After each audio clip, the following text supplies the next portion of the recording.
कल हम चर्चा कर रहे थे ज्ञानी उपसर्ग परिच्छेद शयन करने का अभ्यास करता है, ऐसा यहाँ पर संबोधन देते हैं। अदुःखे भवति ज्ञान चीयते दुःख सन्निधौ तस्माद्यवलं दुःखैरात्मनां भावेन मुनि।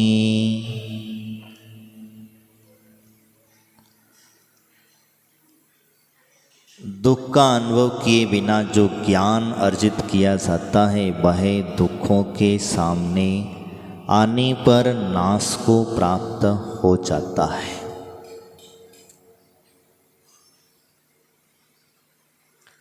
कहने का तात्पर्य है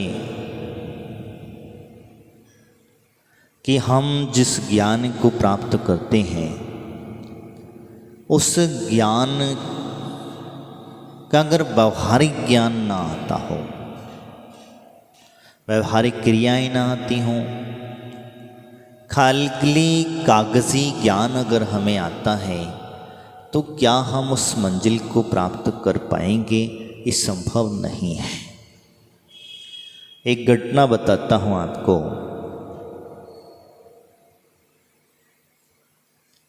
एक पिता के 4 पुत्र, चारों पुत्र गुरु के आश्रम में विद्या साधने के लिए गए। और जब विद्या साधने के लिए गए तो विद्या उन्होंने धीरे धीरे करके अभ्यास उनका पूरा हो चुका था। तो 3 तो बहुत अच्छी विद्या में होशियार थे और एक व्यक्ति को कागजी ज्ञान नहीं था, मतलब विद्या में होशियार नहीं था। तो गुरु ने कहा कि अब तुम तीनों कहीं भी जा सकते हो, किसी भी दिशा में जा सकते हो, कि तुम्हें विद्या का पूर्ण अभ्यास मैंने करा दिया है। अब विद्या का प्रभाव से आप अपनी जो भी साधना है, जो भी प्रभावना है, वो प्रभावना करें। ज्ञान मैंने पूरा दे दिया है। चौथा व्यक्ति जो था वो बेचारा छोटा, उसे कुछ आता ही नहीं था। खूब गुरु ने पढ़ाया, गुरु ने समझाया, सिखाया, लेकिन ना सीख पाया। और कितना भी ना सीख पाने की वजह से होता क्या है, वो बेचारा जैसा का तैसा बना रहता है। तो उसने कहा ठीक है भैया, तुम लोग तीनों को अगर अभ्यास हो गया है, तुम तीनों अलग अलग चले जाना, कोई बात नहीं है, लेकिन मुझे अपने साथ में ले चलो। ध्यान रखना, वो क्या कह रहा है कि तुम मुझे तीनों के तीनों जो हैं मुझे अपने साथ में लेकर के चलो, कुछ भी हो जाए मुझे यहाँ मत छोड़ना, क्योंकि मैं आप लोगों के साथ में ही चलना चाहता हूँ और आप लोगों के साथ में रह करके मैं ज्ञान का अभ्यास भी हो जाएगा, विद्या भी मुझे आ जाएगी, दोनों बातें हो जाएंगी।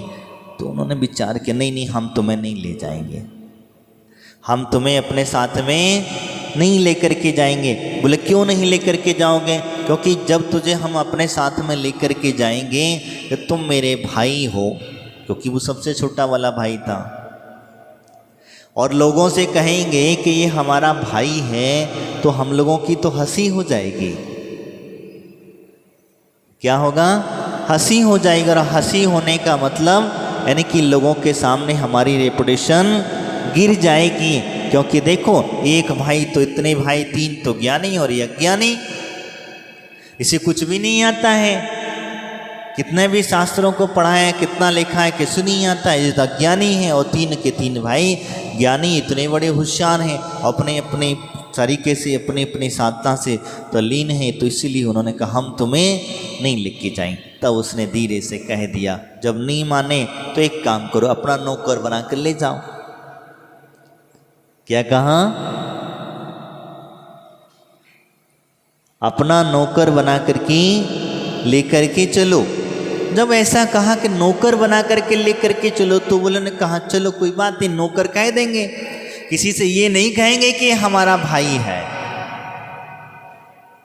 हम किसी से ये कहने वाले नहीं है। हम कहेंगे तो ये हमारा नौकर है, इसीलिए हम इसको साथ में रखे हुए हैं। ठीक है वो चलो नौकर तो नौकर से ही, मुझे तो आपके साथ में जाना है, आपके साथ में रहना है, कैसे भी हो सके नौकर तो नौकर। उन्होंने कहा ठीक चलो। अब आगे चले, आगे चलते चलते अचानक हो गया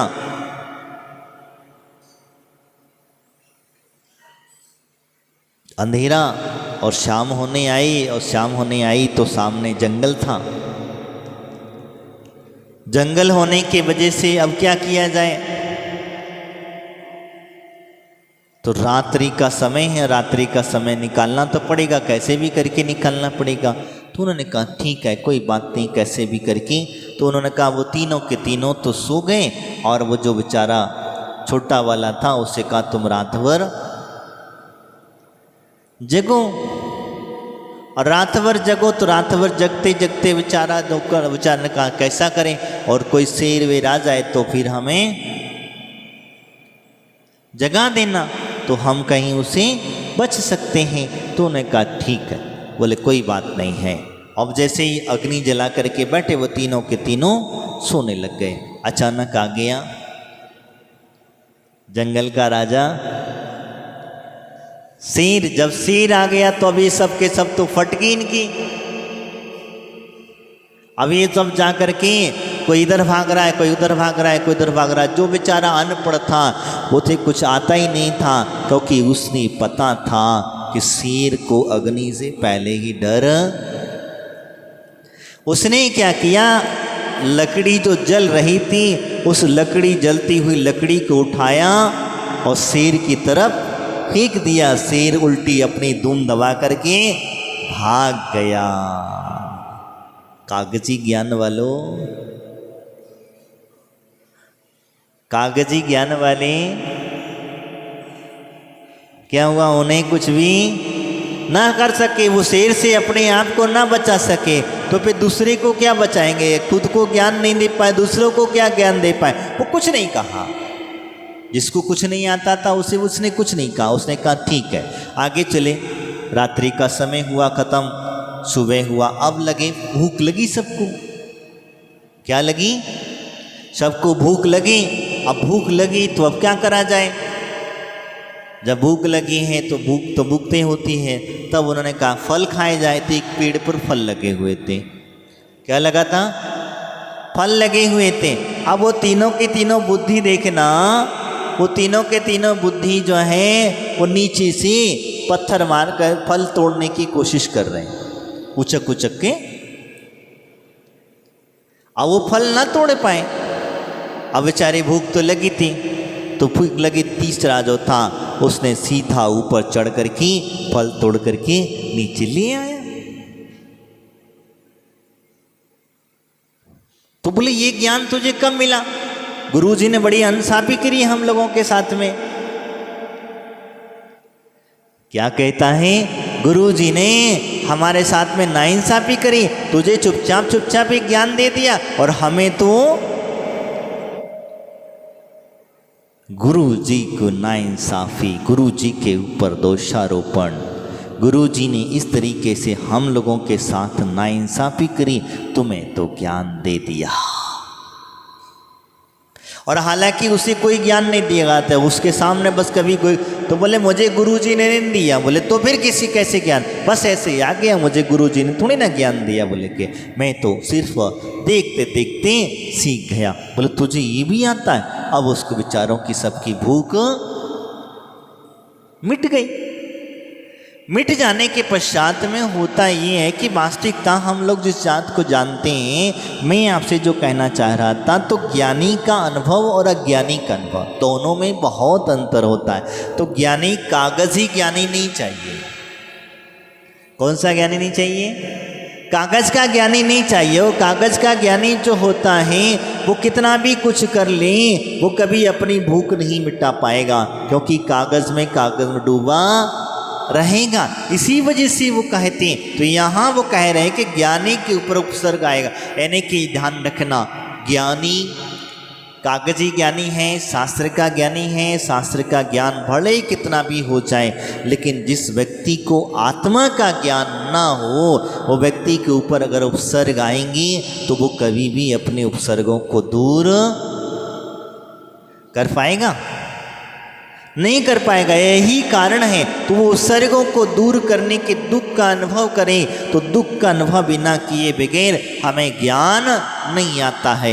यही कारण होता है। हमें कुछ चाहिए तो हमें कुछ छोड़ना पड़ेगा, हमें कुछ दुख उठाना पड़ेगा, और बिना दुख उठाए हमें ज्ञान नहीं मिलता। इसी प्रकार से आप लोगों ने देखा होगा, डॉक्टरों की पढ़ाई करते हैं, कागजों की पढ़ाई कर ले, मेडिकल जिसको कहते हैं, करते करते जब उनको प्रैक्टिकल किया जाता है, कितने महीने, 6 महीने 8 महीने का प्रैक्टिकल, एक साल भर का, कहीं जैसा जिसकी डिग्री जिसकी प्राप्त होती है उसको प्रैक्टिकल कराया जाता है। उसे हॉस्पिटल में ले जाकर उसके सामने चीरा फाड़ी के कौन सी दवाई दी जाती, कौन सा इंजेक्शन लगाया जाता है, कौन सा कब से, ये सब करना पड़ता है, तब जाकर के वो डॉक्टर बन पाता है। क्या समझ में आ रहा है मेरी बात को? यानी कि अगर आपको डॉक्टर बनना है तो पहले कंपाउंडर बनना पड़ेगा। यानी आपको पहले आपको उस तरीके से एक जिसको कहा जाता है, आपको दूसरों की सेवा करना ही पड़ेगी, तब जाकर के वो समझ में आएगा कि हाँ हमें ज्ञान प्राप्त हुआ, हमें ज्ञान। मैं तो कहता हूँ, एक बार कई बार देखा मैंने, मैं एक ऐसे ही व्यक्ति से मिल गया। उस व्यक्ति को एक विदेश में स्कूल है, विदेश में स्कूल है एक, वो स्कूल के अंदर में बड़े बड़े पढ़े लिखे लोग, बड़े बड़े पढ़े लिखे बच्चे, डिग्री होल्डर, वो लोग 6 महीने, साल भर, 2 साल वहाँ जाकर के अभ्यास करने जाते हैं। काय का अभ्यास करने जाते, पता है आपको? वहाँ जाकर के वो चाय बनाएंगे, वहाँ जाकर के कॉफ़ी बनाएंगे, सब्ज़ी बनाएंगे, रोटी बनाएंगे, सॉरी और भी जैसे जो कई चीज़ें हैं, इस चीज़ प्रैक्टिकल अनुभव करने जाए। लोगों से किस तरीके से बात करी जाती, वो बात करने का सिस्टम सीखेंगे। यानी कि आपको बिजनेस करना है तो बिजनेस कैसे करना है, नौकरी करना है तो नौकरी कर, वो लोग पैसा खर्च कर करके जाते हैं और वहाँ जाकर के बस यही सब सिखाया जाता है। वहाँ के आपने देखा करोड़पति आदमी होटल पे कप धो रहा है, पॉसिबल होगा? और वो कप धो रहा है, पैसे नहीं मिलेंगे उसके उल्टे, उसी पैसे देना पड़ेंगे। तो वास्तविकता इसीलिए कहा जाता है नॉलेज होना चाहिए, ज्ञान होना चाहिए, लेकिन ज्ञान के साथ साथ में प्रैक्टिकल ज्ञान होना चाहिए। अगर आपको प्रैक्टिकल ज्ञान है तो आपको अच्छा है, नहीं तो भर भर करके पढ़ पोथी पंडित बनी, वो वाला हाल होगा तुम्हारा कि पढ़ करके पोथियों को तो तुम पंडित तो बन जाओगे, लेकिन आत्मज्ञानी नहीं बन पाओगे। और जब आत्मज्ञानी नहीं बन पाओगे तो फिर अपने उस दुख का अनुभव बिल्कुल भी सहन नहीं होगा। किसको नहीं होगा? जो व्यक्ति खाली कागजी ज्ञान, इसीलिए हम बार बार कहते हैं कि तुम तो स्वाध्याय तो करते हो, इसलिए तो स्वाध्याय कर करके शास्त्र तो फाड़ देते हो, लेकिन शास्त्र का एक अक्षर भी अंदर जाता नहीं है। हम तुम्हारा पूरा टेस्ट कर लिए हैं, 1 महीने में है, 4 महीने में नहीं किए हम, 1 महीने में, लास्ट के 1 महीने में पूरा टेस्ट कर लिए तुम्हारे अंदर कितनी तुम ज्ञान को प्राप्त होते हो।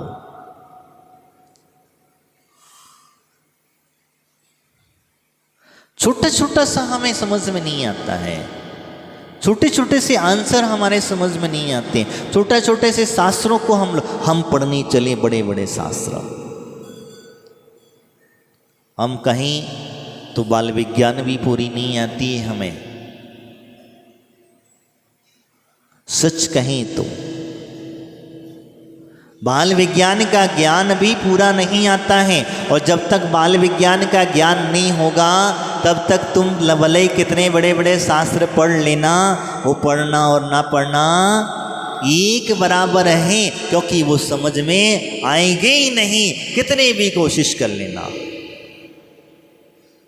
और आजकल होता यही है कि बाल विज्ञान पढ़ना ना पढ़े हमें, तो बाल विज्ञान तो हम इतने बड़े हैं, उम्र में बड़े हैं, ज्ञान में शरीर में बड़े हैं, लेकिन बुद्धि में हमेशा छोटे हैं। और जब छोटे होते हैं व्यक्ति, तो वो व्यक्ति कभी कहता मैं और ये छोटी सी पुस्तक पढ़ूंगा, क्वेश्चन आंसर पढ़ूंगा, बाल विज्ञान पढ़ूंगा, नमोकार मंत्र पढ़ूंगा, आदि आदि। तो ये अहम भाव जाग जाता है, और अहंकार जब जाग जाता है तो फिर हमेशा वो पतन करा। दूसरों को ज्ञान तो दे देता है, दूसरों को संबोधन देता है, आकर के करना क्या है, अपने हाथ में पुस्तक रखो और पढ़ा दो, लेकिन दिया तले अंधेरा, ध्यान रखना वो कार्य नहीं कर। तो इसीलिए कहा जाता जब तक तुम्हें अपना अंदर ज्ञान नहीं होगा, अपने अंदर झांक करके नहीं देखोगे, तब तक इनका उपसर्ग आदि को हम सहन नहीं कर पाए। तो इसीलिए उन्होंने कहा दुख का अनुभव किए बिना ही जो ज्ञान अर्जित किया जाता है वह दुखों के सामने आने पर नाश को प्राप्त हो जाता है।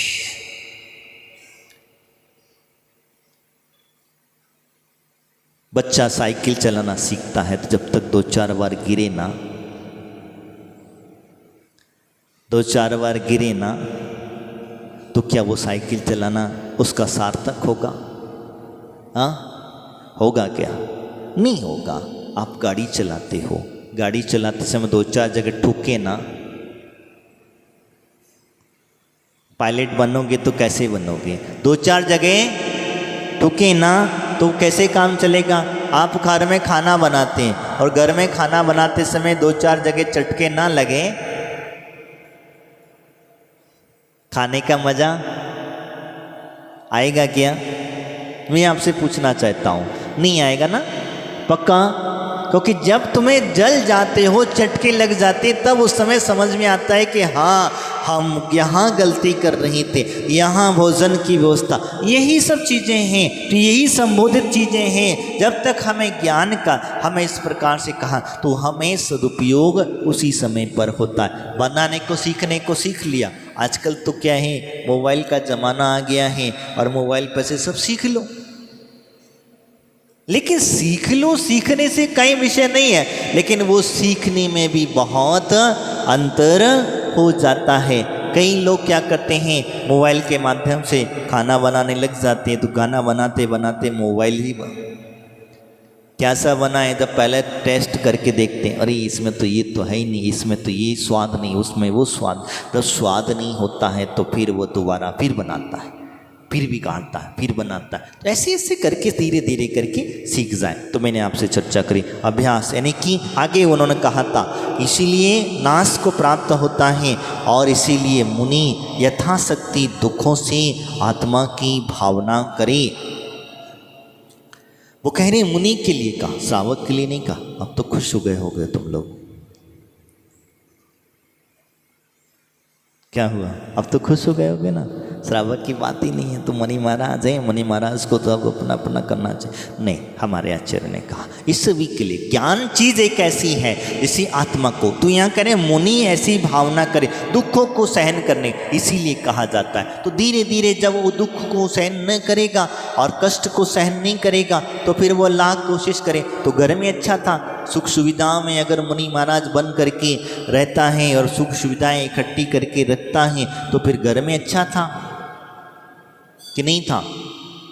हाँ, घर में अच्छा था। फिर मुनि महाराज का वस्त्र उतारने से क्या फायदा हुआ? कोई फायदा नहीं हुआ। तो इसीलिए वो कहते हैं कि कष्ट सहन करना चाहिए। मुनि का जीवन कष्ट में जरूर है, लेकिन जिस व्यक्ति को ज्ञान नहीं होता है उस व्यक्ति को अपना जीवन कष्ट में लगा करता है, और जिस व्यक्ति को ज्ञान हो जाया करता है उस व्यक्ति को मुनि का जीवन बहुत सरल और इतना सहज लगने लग जाता है, क्योंकि उसी अपना ज्ञान महसूस करता है।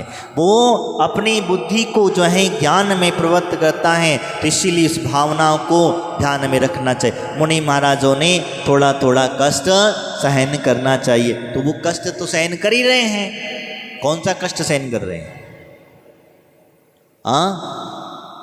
मुनि महाराज थोड़ा थोड़ा कष्ट की जब बात कहते हैं तो कष्ट कौन सा सहन कर रहे हैं? तो सबसे पहला कष्ट होता है मुनि महाराज का एक आसन भोजन करना, एक टाइम खाना। कष्ट है कि नहीं है? नहीं है। 24 घंटे नहीं 72 घंटे उपवास करना पड़ता है, 48 से भी काम नहीं चलता। क्या?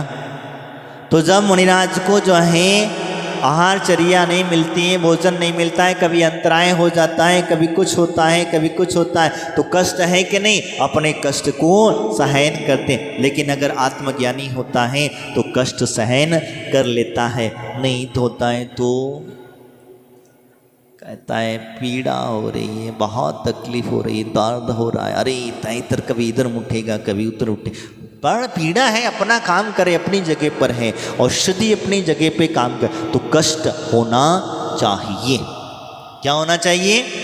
कष्ट पड़ना चाहिए। जब कभी कभी नई नई दीक्षा हुई थी, हम पर अच्छी तरीके से याद है, हमारी नई नई दीक्षा हुई थी और नई नई दीक्षा के समय पर जो दनादन अंतराय आना चालू हुए, तो भगवान याद कर लेते हैं कभी कभी। धनाधन अंतराय का मतलब आप जानते हैं, इधर आहार का एक दिन आहार हुआ नहीं कि दूसरे दिन फिर अंतराय, तीसरे दिन फिर अंतराय, चौथे दिन फिर अंतराय, पांचवें दिन फिर अंतराय। कभी पहले गिलास में आ गया तो कभी आधे भोजन में आ गया, तो कभी पानी पीते हुए आ गया, तो कभी कुछ नहीं मिला तो कभी कुछ नहीं। तो ये शरीर की पीड़ा। और फिर उसमें देखो, ध्यान रखो, अपना शांत भाव से उस व्यक्ति को सहन करता है, किसी को दोष नहीं देता है, वो किसी को कुछ नहीं कहता है, अपने मौन रह करके अपनी आत्म साधना में दोष रहता है। वो कहता है अपने कर्मों का दोष है, उसका क्या दोष है? अब हम लोग कभी कभी उस पर चिल्ला देते हैं, कोई चौके वाले चिल्ला देते हैं, किसी से कह देते हैं अरे तुम देख करके नहीं देते हो, तुम्हारी गलती है, ऐसा है वैसा है, अमुक तमुक। अरे कितना भी कर लो भैया, मैंने यहाँ तक देखा है, एक मुनि महाराज को आहार कराते कराते 7 जने के हाथ में से गुजर के गया। कितनी? एक नहीं, 2 नहीं, 3 नहीं, एक 7 जनों के हाथ से वो प्लेट गुजर के गई। सबने अब बहुत तरीके से शोधन किया और जैसे ही महाराज के हाथ में दिया कि नमो अनंताणम। तो जब जहां जो चीज होने होती है, क्योंकि कर्म है ये किसी को नहीं छोड़ते हैं, तो इसमें किसी से कुछ कहने की आवश्यकता नहीं, प्रति उत्तर नहीं देना। मैंने कल परसों में ही बताया था आप लोग, क्योंकि हम लोग क्या करते, कोई प्रश्न हुआ कि उसका उत्तर दे देते और जहां उत्तर दिया वहीं सब खत्म। किसी को हमने उत्तर दिया, जैसे किसी ने हमको कुछ कहा और कुछ कहते समय अच्छे शब्द कहे या बुरे शब्द कहे, अब आपके ऊपर हाथ में है। अगर आपने अच्छे शब्द कहे हैं तो अपने उसका आंसर दे दिया तो शुभ कर्म का बंद हो गया, और बुरे शब्द कहे हैं और बुरे शब्दों का आपने आंसर दे दिया तो बुरे कर्मों का आंसर देना ही सबसे बड़ी बात है। और जब आंसर नहीं दोगे तो क्या करोगे? तो फिर अंदर ही अंदर घुटते रहो, तो वो भी बेकार है। जो व्यक्ति अंदर अंदर घुटते रहता है वही भी बेकार है। वो मुनिचर्या से और ज़्यादा खतरनाक काम है। वो मुनि बन करके अगर अंदर ही अंदर घुटता रहा तो बाहर तो देखा रहा मुनि की चर्या, वो तो और नाश कर रहा है। वो स्वयं का नाश करेगा सो करेगा ही, साथ साथ में अपने जिन धर्म का भी नाश, वो अपने जिन धर्म का भी नाश करेगा। क्योंकि अंदर घुटने वाला व्यक्ति पता नहीं कब बम फूट जाएगा। जैसे आपने कभी देखा होगा, अंदर स्प्रिंग को दबा करके कितनी देर तक दबा करके रखेगा, जब तक तो ठीक है, और जब छूटेगी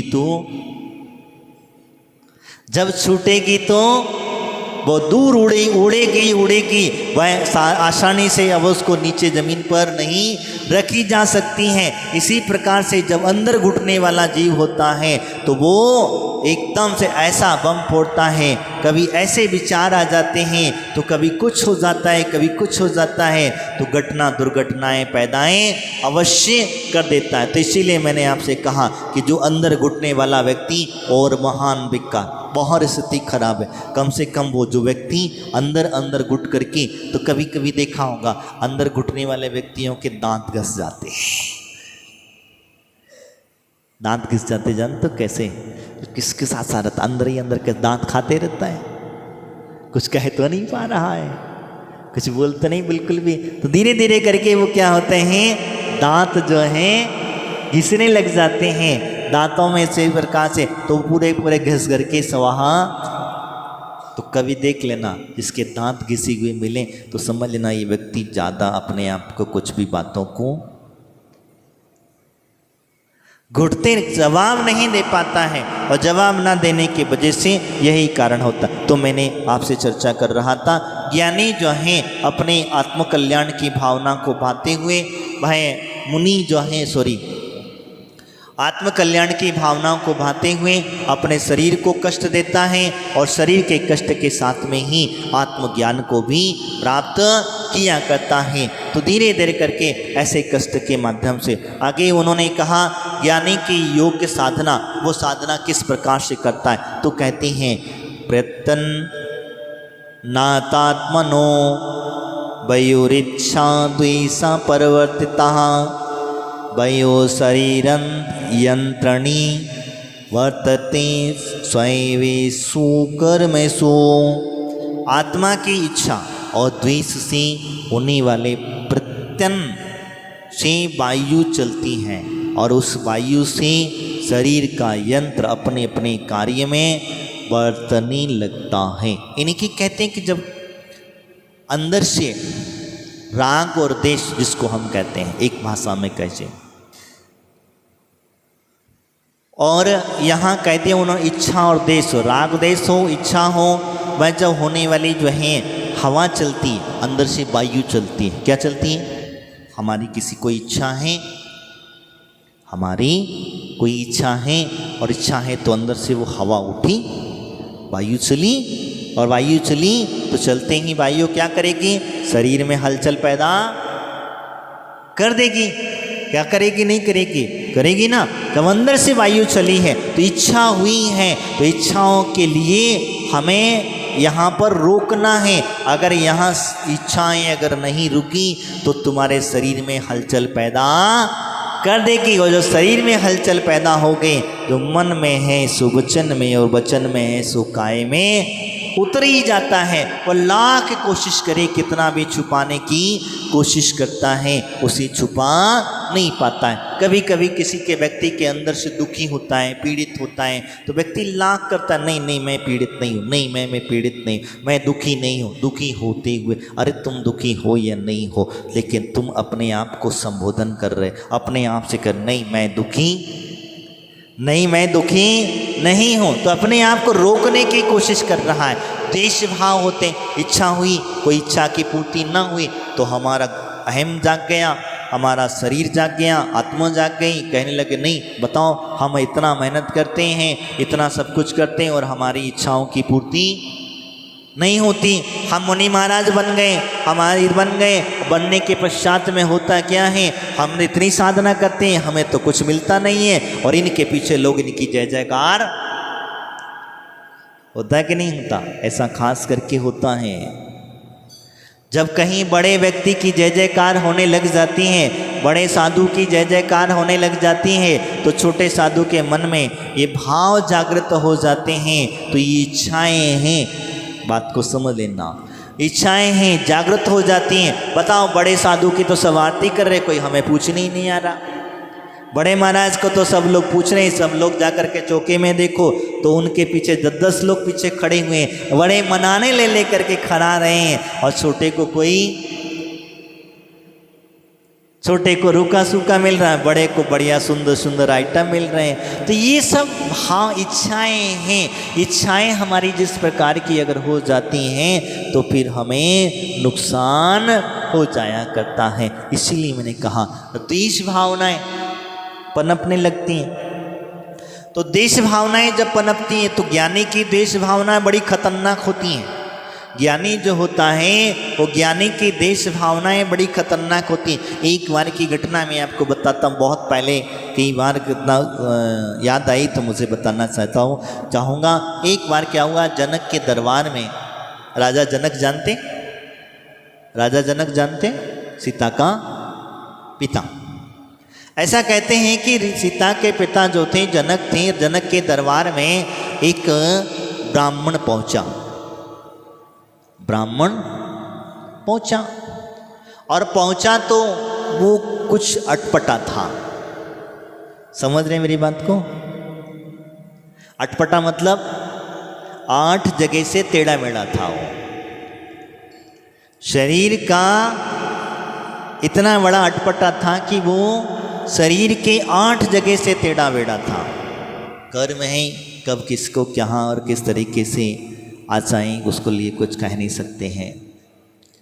जब पहुंचा तो पहुंचने के बाद में जब 8 जगह से टेढ़ा मेढ़ा था और टेढ़ा मेढ़ा होने के पश्चात में वो जब जाकर के शास्त्रार्थ का समय था, शास्त्रार्थ करना था, और हालांकि उम्र में भी छोटा दिख रहा था, और वहाँ तो बड़े बड़े पंडित, बड़े बड़े विद्वान जो हैं, बड़े बड़े सिंहासन पकड़ करके बैठे हुए थे, तो अपने साथ में चेले चपाटे बड़े बड़े। तो उस समय पर वो बेचारा वो भी पहुंच गया शास्त्रार्थ करने के लिए। तो शास्त्रार्थ करने के लिए जब पहुंचा, उस दरबार में पहुंचा, तो पहुंचते ही उससे देख करके सबसे पहले तो जितने विद्वान बैठे थे सबके सब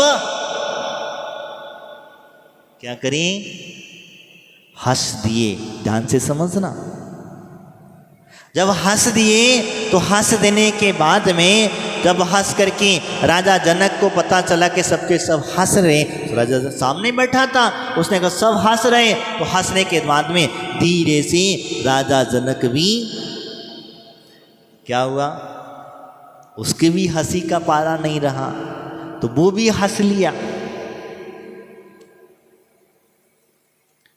तो जब हंस लिया तो हंस लेने के पश्चात में होता ये है कि अब वह पहुंच गया। पहुंचने के बाद में उसे राजा जनक हंसने लगे, तो फिर उसने अपना हाथ जोड़ करके निवेदन किया कि मुझे यहाँ पर मूर्खों की सभा में शास्त्रार्थ,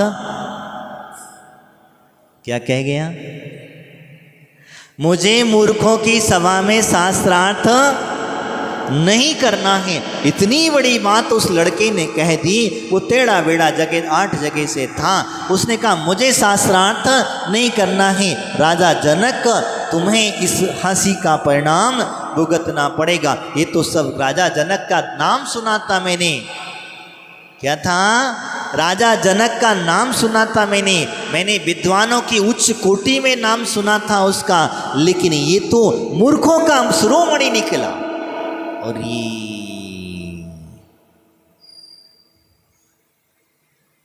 जैसे ही उससे कहा कि मूर्खों का शिरोमणि निकला, पूरी सभा दन्न रह गई। चुपचाप एक सुई के बराबर आंसर ना निकल। और जब उसने बोलना चालू किया, ऐसा बोलना चालू किया कि जितने भी सभा में सभासद बैठे हुए थे उन सब की हवा निकल गई। हवा निकल गई यानी कि उनके ज्ञान धारा का धारा शाही रह गया। उसने कहा कि क्यों तुम इस चर्म शरीर को देख करके हंसते हो? अरे हंसना है तो थोड़ी सी अंतर आत्मा को देख करके हंस लेना, तब समझ में आएगा कि होता क्या है ज्ञान। अरे मूर्खों, उसने यही भाषा संबोधन दिया, अरे मूर्खों, इस चर्म शरीर को देख करके तुम हंस रहे हो, तो तुम्हारा भी शरीर, किसी का पेट बड़ा है, किसी का पुतून बड़ी है, किसी का मुंह बड़ा है, किसी के पैर बड़े हैं, किसी का कुछ बड़ा है, तो तुम्हारा भी तो बड़ा है, हमारे सभी बड़े नहीं है, हम आड़े टेढ़े। तो शरीर तो ज्ञानी कभी भी शरीर को देख करके ज्ञान का अनुभव नहीं लगाया जाता। ज्ञान का अनुभव लगाना है, ज्ञान का अनुभव करना है तो अंतस्थ आत्मा से किया जाता है। और जिस व्यक्ति को आत्मा का ज्ञान नहीं, वो बाकी का तो ज्ञान मूर्खों का ज्ञान है। बस इतनी खतरनाक संबोधन उसने दिया तो दिया राजा के जनक के अंदर की धकझोर निकल गया।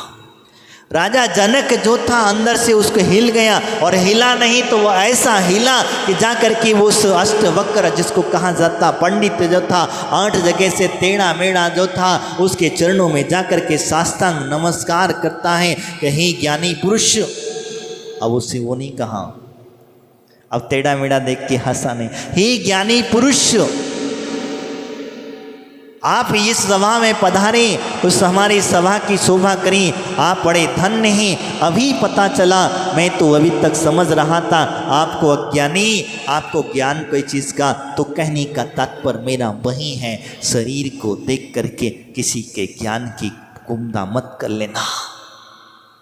शरीर को देख करके, शरीर की चर्या को देख करके, शरीर की क्रिया को देख करके ज्ञानी की चर्या का अनुमोदना मत कर लेना। तुम लोग तो क्या हैं, शरीर को ही देख करके अपना अनुभव कर लिया करते हो।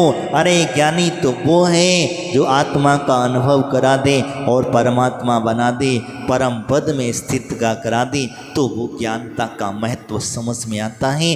अन्यथा संसारिक चीज़ें हैं, इंद्रियों का सुख है और इंद्रियों के सुखों में चक्कर में पड़ा रहता है, शरीर की सज्ज सजाने में लगा रहता है, शरीर को पालन पोषण में लगा रहता है, वो व्यक्ति कभी ज्ञानी नहीं हो सकता।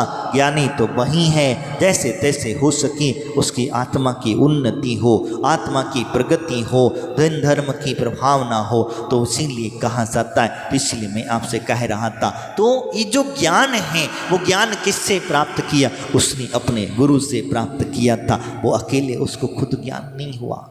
और उसके बारे में जब कहा जाता है कि जब उसने धीरे धीरे करके लोगों को ज्ञान दिया तो राजा जनक उनका इतना दीवाना हो गया कि रोज प्रतिदिन फिर वह उनसे ज्ञान लेने के लिए डेली उन्हें सम्मान के साथ बुलाया करता था। और इसीलिए कहा तो विद्वान होना चाहिए, लेकिन खाली कोरी पिरी कागजी विद्वान नहीं होना, उसे मोक्ष की प्राप्ति नहीं होती है। और इंद्रियों के चक्कर में पड़ा हुआ, शरीर के चक्कर में पड़ा हुआ जो जीव है वो कभी भी मोक्ष सुख को प्राप्त नहीं कर पाता है। आज इतना ही, बाकी की चर्चा हम आगे करेंगे इन्हीं भावनाओं के साथ। बोले महावीर भगवान की, आचार्य गुरुदेव श्री फूल सागर जी महाराज की, द्वादशांग जिनवाणी माता की।